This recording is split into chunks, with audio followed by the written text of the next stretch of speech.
Ian Blackford has doubled down on demands that the UK government fund Scottish pensions in an independent Scotland. The SNP's leader in Westminster has argued on Sky News that if Scotland goes independent they will take care of their own pensions. However, Ian Blackford also told Kay Burley that the SNP would negotiate to ensure the UK government that Scottish pensioners will be properly compensated by the British Treasury. Mr. Blackford told Sky News,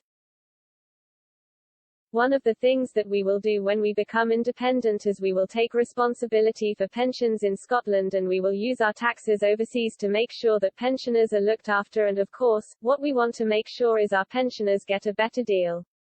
We've just seen the removal of the triple lock for example, so we will take our responsibilities, but of course in these negotiations we want to make sure that when we're talking about assets and liabilities that will be properly compensated for the contribution that people have made in anticipation of a pension.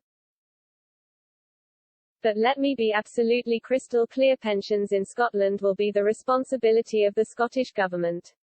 We will look after our pensioners." The SNP Westminster leader also said his party is very, very concerned about the tensions between Russia and Ukraine. Mr. Blackford told Sky News, "We must say to Russia, to President Putin and his supporters that they must draw back.